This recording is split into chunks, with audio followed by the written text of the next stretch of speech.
In 30 years of hosting one of television's most watched talk shows, Dr. Phil McGraw had seen it all: addiction, betrayal, family breakdowns, abuse, loss. He'd sat across from thousands of people at their absolute lowest, guiding them toward hope with a blend of tough love and genuine compassion. But on this particular Tuesday afternoon, something happened that no one in the studio, not the producers, not the crew, not even Dr. Phil himself, was prepared for. The cameras were rolling, the audience was settled, and then, mid-conversation, Dr. Phil did something he had never done before. He stopped the tape. He looked directly at the control room and said three words that sent shockwaves through the production. "This can't air." And then moments later, he changed his mind. What happened in those next 12 minutes would become one of the most powerful moments in daytime television history. But to understand why, you need to know how we got there. The guest that day was Harold Jensen, a 78-year-old Korean War veteran from a small town in Nebraska. Harold had written to the show months earlier, not for himself, but for his grandson, Marcus, a 19-year-old struggling with anger, dropping out of college, and distancing himself from the family. Harold's letter to the producers was simple: "My grandson thinks I don't understand him. Maybe Dr. Phil can help us talk." The show's team did what they always do: background checks, pre-enter, psychological evaluations. Marcus was dealing with typical generational friction, nothing unusual. Harold seemed like a sweet, soft-spoken man who just wanted to reconnect with his grandson. It looked like a straightforward family reconciliation episode. When Harold walked onto the stage that afternoon, the audience gave him a warm round of applause. He wore his old military dress uniform, medals pinned neatly across his chest. His hands trembled slightly as he shook Dr. Phil's hand and took his seat in the burgundy chair. Marcus sat across from him, arms crossed, eyes looking anywhere but at his grandfather. Dr. Phil opened with his signature directness. "Marcus, your grandfather loves you. He wrote to us because he's worried about you. What's going on?" Marcus shrugged. "He doesn't get it. He's from a different time. He thinks discipline and respect solve everything. Life isn't that simple anymore." Harold's voice was quiet but steady. "I just want to understand you, son." "You can't," Marcus shot back. "You don't know what it's like to feel lost, to feel like nothing you do matters." The exchange continued for several minutes. Standard stuff. Dr. Phil was working the room, asking the right questions, gently pushing Marcus to open up. The audience was engaged but calm. It was shaping up to be a solid, heartfelt episode. And then Dr. Phil asked the question that changed everything. "Harold, you've been sitting here very quietly. You're letting Marcus speak, which is good, but I can see something in your eyes. There's something you want to say, isn't there?" Harold nodded slowly, his lips pressed together. He reached into the inner pocket of his uniform jacket and pulled out a small, worn envelope. The paper was yellowed with age, the edges frayed. He held it in both hands like it was made of glass. I brought something," Harold said, his voice cracking. "I've never shown this to anyone, not my wife, not my kids, no one." The studio went quiet. Dr. Phil leaned forward. "What is it, Harold?" "It's a letter," Harold whispered. "I wrote it 60 years ago, in Korea, the night before a battle I didn't think I'd survive." Subscribe and leave a comment, because the most powerful part of this story is still ahead. Dr. Phil's expression shifted.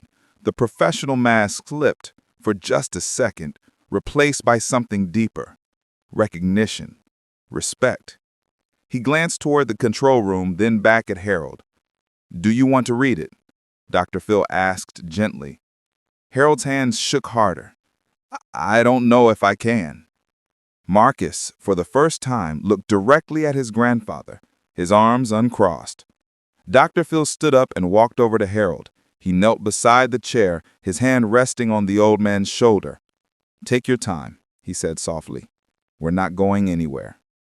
The cameras kept rolling, but the energy in the studio had completely transformed. This was no longer a TV show. It was something sacred. Harold opened the envelope with trembling fingers. Inside was a single piece of paper, folded carefully. He unfolded it and stared at the handwriting, his own from 60 decades ago. "My dearest family," he began, his voice barely audible. If you are reading this, it means I did not come home." A woman in the front row of the audience gasped. Another covered her mouth with her hand. Harold paused, tears streaming down his face. He tried to continue, but couldn't. Dr. Phil gently took the letter from him. "May I?" Dr. Phil asked.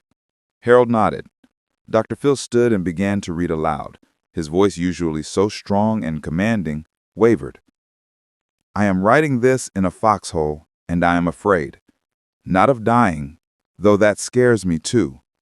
I am afraid that I will never see you again, that I will never hold my son, that I will never tell him how much I love him. I am afraid that if I die here, he will grow up thinking his father was brave, when the truth is, I am terrified. But I stay because someone has to, because if I don't, the men beside me might not make it home, and they have families too." The studio was completely silent. Even the crew members behind the cameras had stopped moving. Dr. Phil continued, "I don't know if what we're doing here matters. I don't know if this war will change anything, but I know this. Love matters. Family matters. And if I survive, I promise I will spend every day showing my son that he is the reason I fought to come home." Dr. Phil's voice broke. He stopped reading and looked down at the letter, then back at Harold. For several seconds, he didn't speak. He just stood there, holding the letter, visibly struggling to maintain composure. Then he did something no one expected. He turned to the control room and said, "Stop the tape." The red recording lights on the cameras blinked off. The producers in the booth exchanged confused glances. The audience murmured, unsure of what was happening. Dr. Phil walked over to the edge of the stage, still holding the letter. He looked up at the control room window. "Jeff," he said, addressing the executive producer, "this can't air." The confusion in the room was palpable. Marcus stood up from his chair, looking alarmed. Harold just sat there, tears still falling. Dr. Phil turned back to Harold. His voice was thick with emotion. "Harold, this letter, what you just shared, it's too personal, too sacred. I don't think the world should see this. I think this should stay between you and your family." Harold looked at him confused, "But I wanted Marcus to understand." "I know," Dr. Phil said. "But this is bigger than TV. This is your story, your pain, your love, and I don't have the right to broadcast it." The studio was frozen. No one knew what to do. And then, Harold did something that stunned everyone. He stood up, walked over to Dr. Phil, and placed his weathered hand on the younger man's arm. "Dr. Phil," Harold said quietly, "I want people to see this. I want my grandson to see this. I want every young person who feels lost to know that their grandfathers, their fathers, their ancestors, we were lost too. We were scared too, but we kept going. And that's what I need Marcus to understand. He's not alone. He never was." Dr. Phil stared at him for a long moment. Then, slowly, he nodded. He looked back up at the control room. "Roll tape."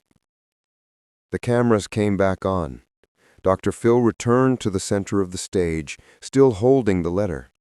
He looked directly into the camera, breaking the fourth wall in a way he rarely did.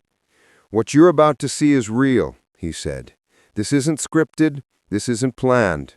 This is a man, a veteran, sharing something he's kept hidden for 60 years. And I want you to understand something. The people who came before us carried pain we will never fully understand. They carried it so we wouldn't have to, and the least we can do is listen." He turned back to Harold and Marcus.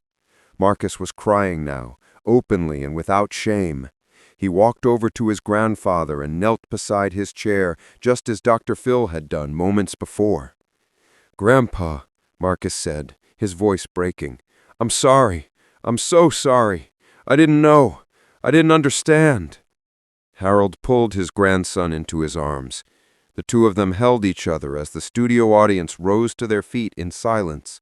no applause, no noise, just the collective weight of witnessing something profound. Dr. Phil stepped back and let them have the moment.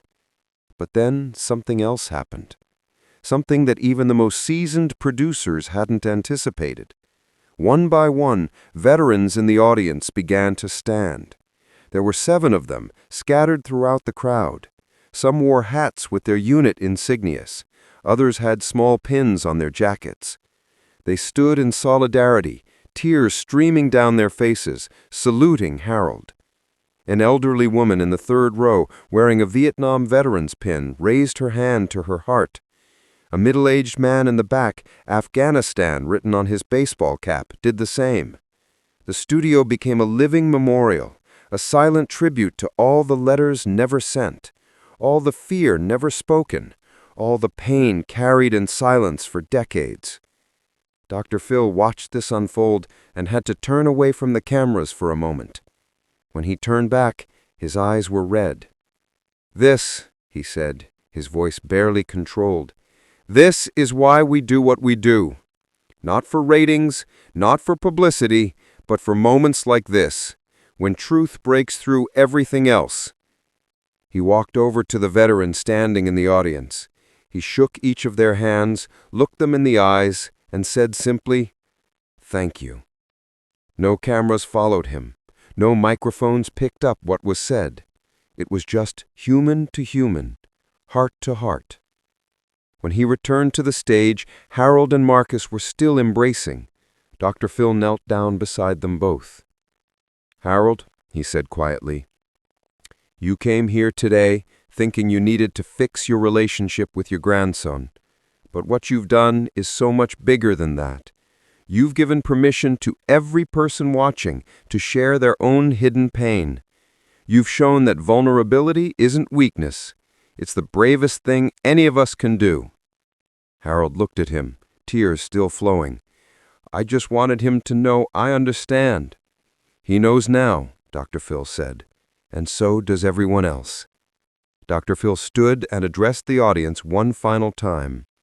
"I want everyone here and everyone watching at home to understand something. The generation that fought in Korea, in Vietnam, in every war we've ever had, they came home and they were told to be strong, to move on, to not talk about it. And they did. They carried that weight for us. But that weight doesn't disappear. It just gets passed down in different forms to the next generation. Marcus felt lost because his grandfather's unspoken pain became a wall between them. And today, that wall came down. He folded the letter carefully and handed it back to Harold. "This belongs to you," he said softly. "Thank you for trusting us with it." The episode didn't end with the usual wrap-up. There was no neat bow, no final words of wisdom from Dr. Phil. He simply stood there beside Harold and Marcus as the camera slowly faded. When the show aired 3 weeks later, it broke records. Millions of people watched. Social media exploded with reactions. Veterans from across the country called in, sharing their own stories of hidden letters, unspoken pain, and the weight of survival. But for Dr. Phil, the real impact happened off-camera. In the days following the taping, Harold and Marcus stayed in touch with the show. Harold began attending therapy with Marcus, something he had resisted for years. Marcus re-enrolled in college and started volunteering at a veteran support center. And Dr. Phil kept a copy of Harold's letter in his office. Not the original, Harold kept that, but a photocopy, framed, hanging on the wall behind his desk. A reminder that sometimes the most powerful thing you can do is stop the show, break the rules, and let the truth speak for itself. Share and subscribe. Make sure this story is never forgotten, because the lesson Harold taught that day wasn't just for Marcus. It was for all of us, that the people who love us have fought battles we will never fully understand. That strength isn't the absence of fear. It's the choice to keep going despite it. And that sometimes the greatest act of courage is simply being honest about how afraid you are. Dr. Phil built his career on tough love and direct confrontation. But that day, he showed something else. He showed reverence. He showed that even in the world of television, some moments are too sacred to exploit. And when he chose to air it anyway, at Harold's request, he gave millions of people permission to face their own hidden pain.